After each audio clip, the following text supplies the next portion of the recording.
दोस्तों, इस कहानी का 2 भाग ऑलरेडी मेरे चैनल पर डाले हुए हैं। आप वो दोनों भागों को जरूर देखिए ताकि आपको पूरी कहानी समझ में आए। चलिए, यह भाग 3 है जो मैं आपको सुनाने वाली हूँ। रेखा जी मंदिरा का सच मालूम करने का ठान लेती है। वह घर से बाहर निकल जानवी को कॉल लगाती है। जानवी रेखा जी से मिलने आती है। आंटी, आपने मुझे मिलने मंदिर क्यों बुलाया है? रेखा जी उसे नकली गुस्सा दिखाते हुए पूछती है, यह हम क्या सुन रहे बेटा? तुम्हारी मम्मी बता रही थी कि तुम मुंबई वापस जा रही हो। जान सकती हूँ ऐसा क्यों? जानवी बोली, आंटी, मुझे लगा था कि आप सभी को सच मालूम हो गया होगा। मैं राघव के एक्सीडेंट से पहले उससे मिलने गई थी। मैंने उसके साथ वहाँ मंदिरा को देखा। वह दोनों साथ में ही थे। रेखा जी ने पूछा, यह क्या कह रही हो बेटा? राघव ऐसे कैसे कर सकता है? हम सबको मालूम है कि वो तुमसे कितना प्यार करता है। प्यार करता था आंटी, लेकिन अब उसकी लाइफ में मंदिरा है। मेरी कोई जगह नहीं है। यह सब छोड़िए, क्या बात है? आप कुछ कहना चाहती हैं? कहना तो बहुत कुछ चाहती हूँ बेटा, लेकिन समझ में नहीं आ रहा है कि तुम मेरा यकीन करोगी भी या नहीं। जब से मंदिरा हमारे घर में आई है, सब कुछ उलट पुलट सा गया है। उसकी खूबसूरती के पीछे मुझे कुछ और ही दिखाई देता है। राघव जो अपने पापा से आज तक ऊंची आवाज में बात नहीं करता था, वह उस लड़की के लिए बागी बन गया था। और विंध्या, उसके साथ जो हुआ वह देख मैं घबरा गई हूँ। उसका शरीर दिन प्रतिदिन काला पड़ते जा रहा है। ऐसा लगता है जैसे कोई उसके शरीर का खून निकाल लिया हो। आंटी, वह तो बिल्कुल अच्छी भली थी। अचानक से क्या हो गया उसे? आपने डॉक्टर से जांच नहीं करवाया? तुम्हें क्या लगता है बेटा, मैं ऐसे ही उसे छोड़ देती? यह सारी बातें मैं इसलिए बोल रही हूँ क्योंकि मुझे डॉक्टर ने बताया कि उसके शरीर में बहुत खून की कमी है। लेकिन हैरानी की बात यह है कि उसे ऐसी कोई भी बीमारी नहीं है। इस तरह से खून का स्तर कम होना खतरनाक हो सकता है। इस उम्र में शरीर में खून की कमी कैसे हो सकती है बेटा? तुम तो जानती हो कि हमारे घर में हमारे नौकरों का कितना ख्याल रखा जाता है। इतना कुछ हो जाने के बाद घर के सभी लोग परेशान हो गए, लेकिन वो मंदिरा, उसके चेहरे पर बिंदिया को लेकर थोड़ी भी चिंता नहीं थी। वह बिल्कुल शांत थी। मुझे बहुत कुछ गड़बड़ लग रहा है बेटा। राघव की जिंदगी में ऐसे उस लड़की का आना शुभ शगुन नहीं है। इसी सच का पता करने के लिए मैंने अपने गुरुजी से मिलने का सोचा कि तुम भी मेरे साथ रहोगी तो तुम भी सब कुछ जान पाओगी। दोनों गुरुजी से मिलने चले जाते हैं। रेखा जी को अपने गुरुजी पर पूरा विश्वास था। रेखा जी उन्हें सब कुछ विस्तार से बताती है। गुरुजी, आपने राघव की कुंडली देख कहा था कि जानवी उसके लिए बनी है, तो फिर वह लड़की मेरे बेटे की लाइफ में क्या कर रही है? गुरुजी जानवी के हाथ को अपने हाथ में लेकर आंखें बंद करके अपने दिव्य दृष्टि से देखने की कोशिश करते हैं। कुछ पल बाद वो अपनी आंखें हैरानी से खोलते हुए दोनों को देखते हैं। रेखा जी पूछती है, क्या हुआ गुरुजी? आप इतने परेशान और हैरान क्यों हैं? तुम्हारे घर में बहुत बुरी शक्ति ने शरण लिया है, जिसे आमंत्रित किया गया है। यह सुन दोनों हैरान हो जाते हैं। जानवी ने पूछा, यह आप क्या बोल रहे हो? ऐसा कुछ होता है क्या? गुरुजी ने कहा, जो दिखाई ना दे वो भी हो सकता है बेटा। तो फिर वो कौन है गुरुजी? रेखा जी ने पूछा। गुरुजी ने कहा, मुझे नहीं मालूम, लेकिन वह जो भी है साधारण नहीं है। वह तुम्हारे बेटे को किसी खास मकसद के लिए चुना है। वह बहुत शक्तिशाली बुरी शक्ति है। जानवी ने पूछा, तो फिर हम क्या करें गुरुजी? कोई तो उपाय होगा। हाँ, एक ही ऐसा स्थान है जहाँ ऐसी कई बुरी शक्तियों के बारे में जाना जा सकता है। असम में कामाख्या मंदिर के पास एक बहुत ही भयानक जंगल है जहाँ काली शक्तियों का वास होता है। वहाँ तुम्हें रुद्रानी माँ मिलेगी जो इन शक्तियों को अपने वश में करके रखती है। वहीं से तुम्हें सब कुछ मालूम चल जाएगा। लेकिन याद रहे, जिसका मन भय से भरा हो वह वापस लौटकर नहीं आता है, वहीं का बनकर रह जाता है। जानवी ने कहा, मैं जाऊंगी, चाहे उसमें मेरी जान ही क्यों न चली जाए। अपने राघव को उस मंदिरा से बचाने के लिए मुझे यदि किसी भी बुरी शक्ति से लड़ना पड़े तो मैं लड़ूंगी। गुरुजी ने कहा, तुम्हारे बेटे की शादी इस बुरी शक्ति के साथ नहीं होना चाहिए, वरना कोई कुछ नहीं कर पाएगा। रेखा जी ने कहा, बेटा, हमें सभी को सच बताना होगा। नहीं आंटी, यदि हमने यह किया तो वो सभी को नुकसान पहुंचा सकती है और राघव उसके वश में है। ऐसे में हम कोई रिस्क नहीं ले सकते हैं। मंदिरा को मालूम नहीं होना चाहिए कि हम उसका सच जानते हैं। आपको बस यह कोशिश करना है कि वो राघव के करीब ना जा सके। मुझे असम के लिए निकलना होगा। बेटा, राघव बहुत लकी है कि उसने तुम्हें पाया है। अपने सच्चे प्यार पर भरोसा रखना, माता रानी तुम्हारी रक्षा करेगी। रेखा जी अब हर वक्त राघव के साथ रहने की कोशिश करती। इधर जानवी असम के उस जंगल में पहुंच जाती है जहां उसे कई चुनौतियों का सामना करना पड़ता है। यह बहुत ही अजीब सा जगह है, कदम कदम पर खतरे हैं, लेकिन मुझे रुद्रानी माँ को ढूंढना होगा। वह जंगल के अंदर चली जा रही थी, तभी उसे एक साथ कई रोने की आवाज सुनाई देने लगती है। वह आवाज उसके कानों को पीड़ा पहुंचा रही थी। उसने अपनी हथेलियों से अपने दोनों कानों को बंद करने की कोशिश करती रही। वह आवाज उसे चारों तरफ से घेर लेती है। चली जाओ यहाँ से, नहीं तो हमारी तरह बन जाओगी। जानवी पूछती है, कौन हो? सामने आओ। जानवी ने देखा कि उसके चारों तरफ कुछ लड़कियों की झुंड है जो बहुत भयानक दिख रही थी। वह बोली, चली जाओ, नहीं तो तुम भी हमारी तरह बन जाओगी। जानवी ने कहा, नहीं, मैं वापस नहीं जा सकती हूँ। मुझे रुद्रानी माँ से मिलना है। हमें देखकर तुझे डर नहीं लग रहा है? हम सबको भूख लग रही है, कुछ खाने को दो। जानवी बोली, पर मेरे पास तो कुछ भी नहीं है। वे लड़कियां फिर बोली, तो ठीक है, हम तुम्हें ही खा लेते हैं। यह सुन जानवी घबरा जाती है। डर से उसके पसीने छूट जाते हैं। वे सभी उसके तरफ बढ़ने लगती है। जानवी कहती है, अब मैं क्या करूं? इन्हें कैसे रोकूं? ये तो मुझे मार डालेंगी। माँ, मेरी रक्षा करो। तभी एक आवाज आती है, रुको, पीछे हटो वहां से। उनकी आवाज सुन वे सभी डर से गायब हो जाती है। जानवी ने सामने देखा कि एक काले कपड़े में 60 वर्ष की बूढ़ी औरत डंडे के सहारे खड़ी है। वह इशारे में उसे अपने पीछे आने के लिए कहती है। जानवी उसके पीछे हो लेती है। वह बोलती है, तुम में बहुत हिम्मत है। हर चुनौतियों का सामना कर आखिर तू यहाँ तक पहुँची गई, वरना यहाँ आते तो बहुत है, लेकिन अपने डर से हार जाते हैं। बोल, क्या मदद कर सकती हूँ तेरी? जानवी ने उन्हें सारा सच बताया। वह बोली, इसके लिए मुझे तंत्र साधना करना होगा और तुझे अपने खून की आहुति देनी होगी। बोल, मंजूर है तुझे? जानवी ने हाँ में सिर हिलाया। इधर रेखा जी, जो राघव को एक पल के लिए अकेला नहीं छोड़ती है, यह देख मंदिरा गुस्से से लाल हो जाती है। जी करता है इस बूढ़ी का सारा खून चूस जाऊं, लेकिन मैंने ऐसा किया तो सभी को मुझ पर शक हो जाएगा। पहले से ही उस बिंदिया को लेकर मुझे सभी शक की निगाह से देखते हैं, लेकिन यदि मैं राघव से ऐसे ही दूर रही तो वह मेरे वश से आजाद हो जाएगा। मुझे काली अमावस्या तक इन सबको ऐसे ही झेलना पड़ेगा। मैं करूँ भी तो क्या करूँ? कर ले बूढ़ी, जितना करना है कोशिश कर ले। रात का समय तो मेरा होगा, फिर वो मेरी बाहों में और मैं उसकी बाहों में। राघव अपनी माँ से पूछता है, माँ, मैं ठीक हूँ, अब ऐसे मेरे लिए इतना चिंता मत कीजिए। अब खुद का भी तो ख्याल रखिए। जब से आया हूँ बस मेरे ही पास रहती हैं। माँ हूँ ना बेटा, तेरी चिंता करना मेरा अधिकार है। राघव ने कहा, मुझे आपसे कुछ बात करनी थी माँ। मैं जो कहने वाला हूँ वह सुन आपको बहुत दुख पहुँचेगा। रेखा जी ने पूछा, बोल ना, क्या बात है? माँ, मैं मंदिरा से विवाह करना चाहता हूँ। मुझे अब तक ऐसा लगा था कि मैं जानवी से प्यार करता हूँ, लेकिन मंदिरा के आने के बाद मुझे सच्चे प्यार का एहसास हुआ है। मैं एक पल के लिए खुद को उससे दूर नहीं कर पाता हूँ।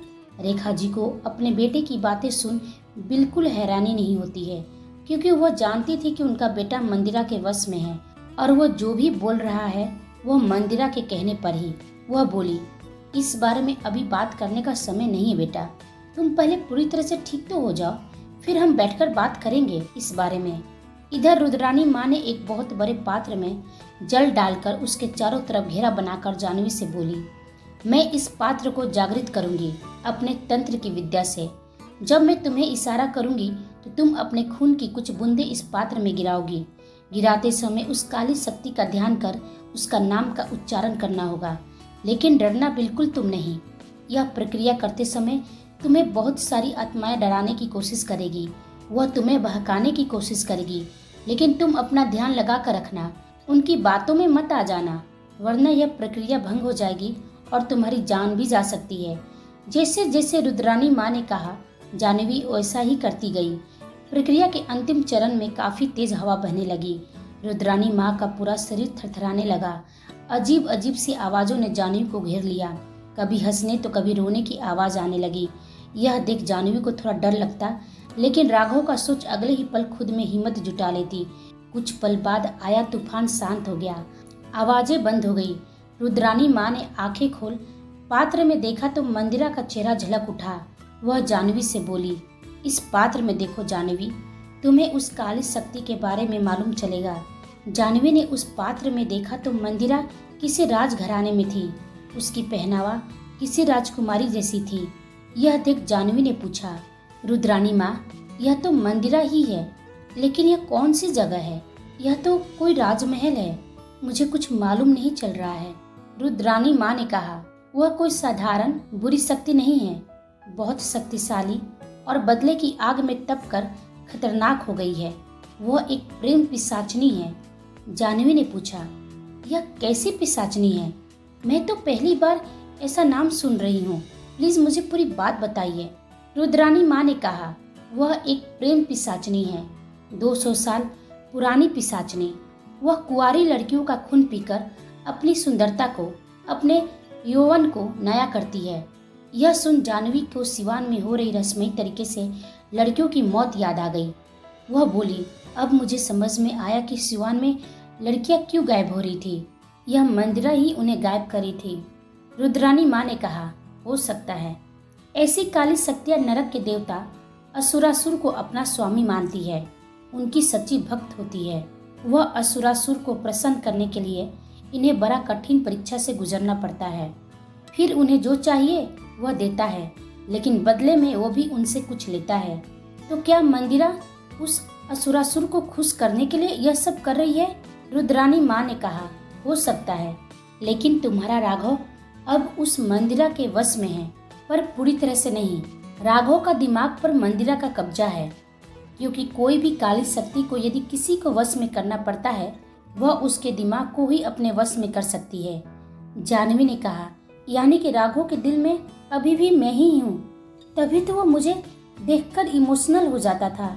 यदि मैं कोशिश करूँ कि राघव अपने दिल की आवाज को सुन उस मंदिरा के वश से आजाद हो सकता है ना रुद्रानी माँ? वह बोली, बिल्कुल, मन की शक्ति से बड़ा कोई शक्ति नहीं होता है।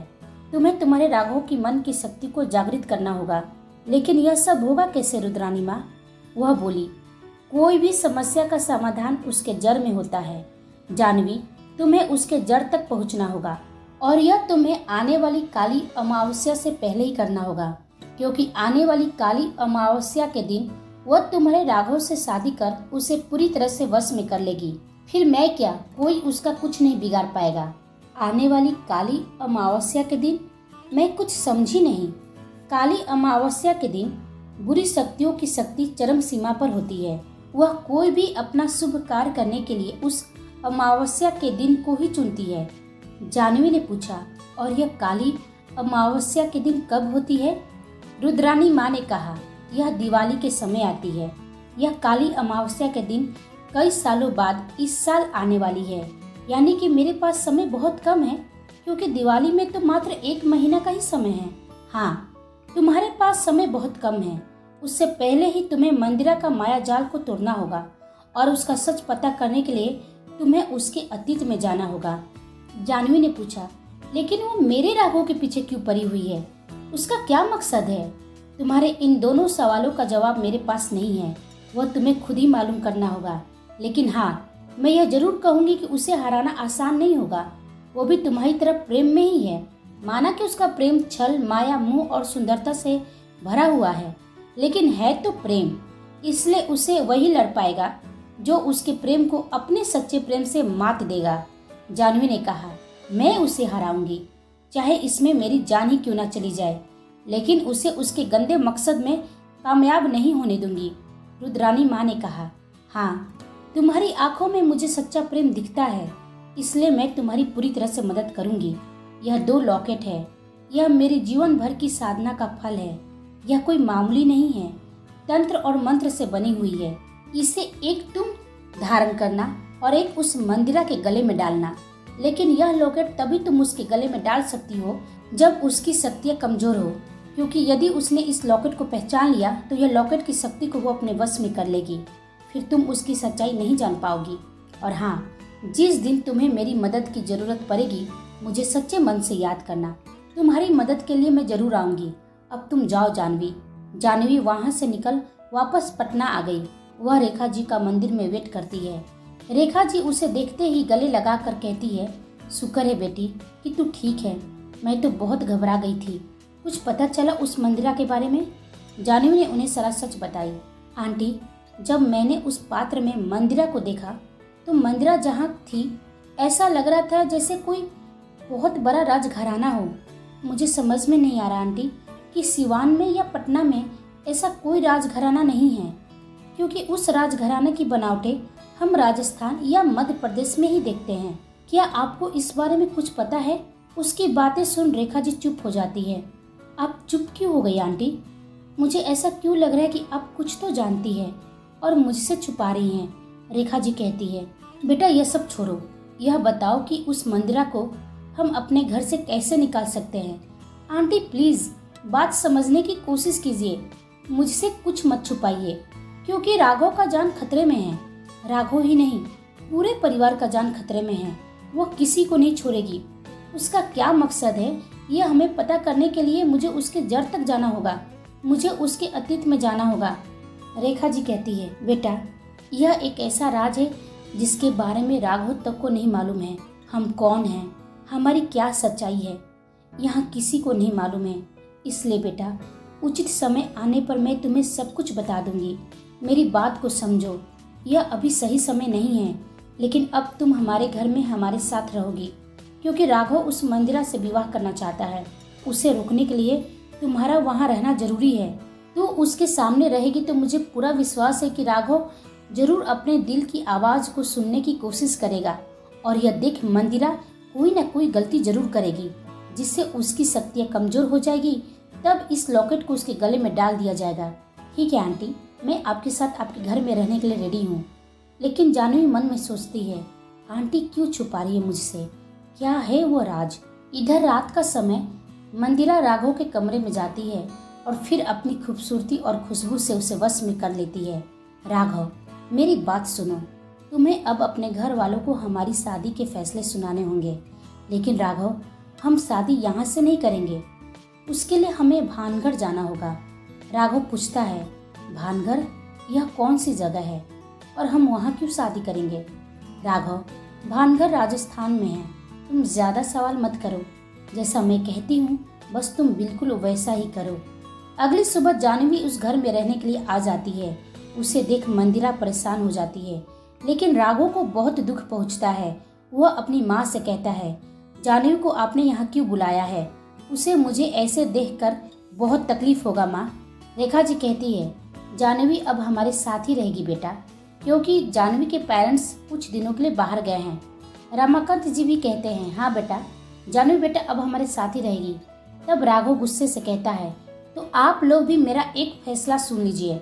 मुझे मंदिरा से शादी करना है, और हम शादी पटना से नहीं अपने पुराने राजघराने भानगढ़ से करेंगे।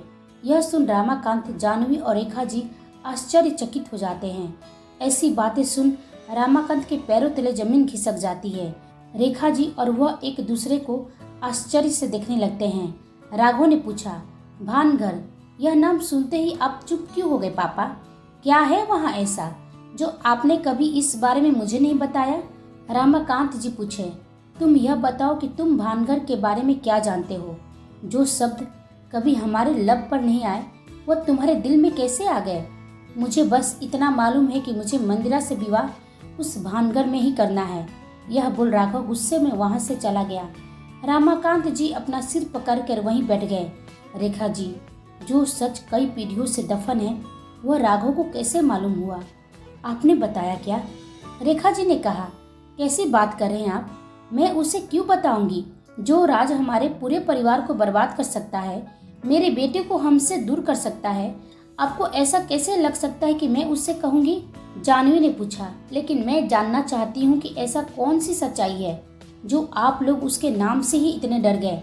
मंदिरा उन्हें इतना डरा हुआ देख मन में सोचती है, उनके चेहरे पर यह डर देख मुझे बहुत सुकून मिल रहा है।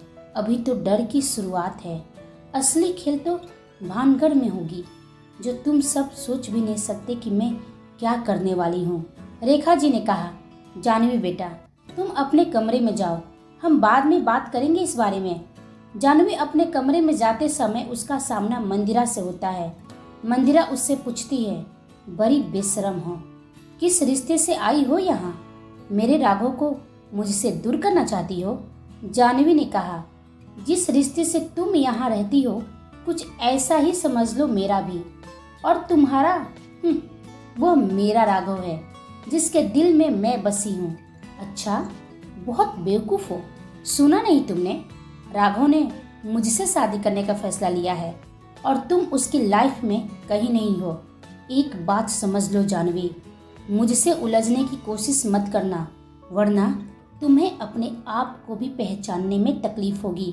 मंदिरा की आंखें गुस्से से लाल हो गई थी। यह देख जानवी ने चुप रहने में ही समझदारी समझी और वह वहां से सीधे अपने कमरे में चली गई।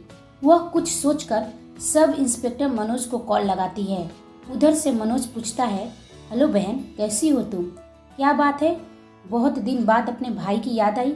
जानवी ने कहा, मनोज, जो मैं तुम्हें बताने जा रही हूँ प्लीज उसे शांत होकर सुनना। मनोज जानवी का चचेरा भाई था। जानवी उसे सारा सच बताती है। मनोज उसे सुन शॉक्ड हो जाता है। वह बोली, तुम्हें राघव को अरेस्ट करना होगा। क्या? तुम क्या बोल रही हो? पागल हो गई हो क्या? किस बेसिस पर मैं उन्हें अरेस्ट करूं? मनोज ने पूछा। सुनो, तुम्हें इस केस में राघव को फंसाना होगा। कुछ इस तरह से तुम्हें अपने सीनियर्स को भरोसा दिलाना होगा। जब तक राघव वहां पर था तभी लड़कियों का रहस्यमयी तरीके से मौत होती थी और जिस एरिया में उनकी बॉडी मिली है वह एरिया राघव के क्वार्टर से महज 1 किलोमीटर ही दूर है। फिर यह भी तो सोचो, राघव के वहां से आने के बाद फिर कोई भी लड़की का रहस्यमयी तरीके से मौत नहीं हुई है। ऐसा क्यों? वह बोला, माना कि तुम सही कह रही हो, लेकिन इसका यह मतलब तो नहीं कि सर मर्डरर है। यह बात तुम जानते हो और मैं जानती हूँ, पूरा सिवान नहीं। और तुम्हें बस कुछ दिनों के लिए उसे इस केस में उलझा कर रखना है ताकि वो मंदिरा से दूर रहे। प्लीज मेरी मदद करो। मनोज ने कहा, ठीक है, मैं सिर्फ तुम्हारे लिए कर रहा हूँ। थैंक यू भाई। मनोज अपने सीनियर्स को जानवी के दिए तर्क का सहारा लेकर राघव से इंक्वायरी के लिए ऑर्डर ले लेता है और सीधे राघव को अरेस्ट करने उसके घर पहुंच जाता है। उसे वर्दी में देख सभी लोग हैरान हो जाते हैं। राघव ने पूछा, मनोज, तुम यहाँ बिना बताए? सब ठीक है ना वहाँ? Sir, you are under arrest, आपको इंक्वायरी के लिए हमारे साथ आना होगा। यह सुन रमाकांत जी पूछे, कैसी इंक्वायरी? सर, सिवान में रहस्यमयी मौत के केस में राघव सर हमारे सस्पेक्ट हैं, इसलिए इन्हें अभी इसी वक्त हमारे साथ चलना होगा। यह रहा कोर्ट का ऑर्डर। मनोज राघव को पेपर देते हुए कहा। यह सुन सभी आश्चर्यचकित हो जाते हैं। राघव को बिल्कुल उम्मीद नहीं था कि जिस केस को सॉल्व करने के लिए वो खुद इन्वॉल्व था, आज इस केस में वो खुद सस्पेक्ट बन गया है। राघव को अरेस्ट कराने के पीछे क्या वजह हो सकती है जानवी की? आखिर क्या है उस जगह और उस राजघराने की सच्चाई? क्या छुपा रहे थे रमाकांत जी और रेखा जी? मंदिरा क्यों भानगढ़ में ही शादी करना चाहती है? क्या जानवी इन सारे कड़ियों को जोड़ते हुए सच का पता कर पाएगी या मंदिरा के बिछाए जाल में वो खुद उलझ के रह जाएगी? यह हम जानेंगे अगले भाग में। आप सभी को मेरी कहानी सुनने के लिए धन्यवाद।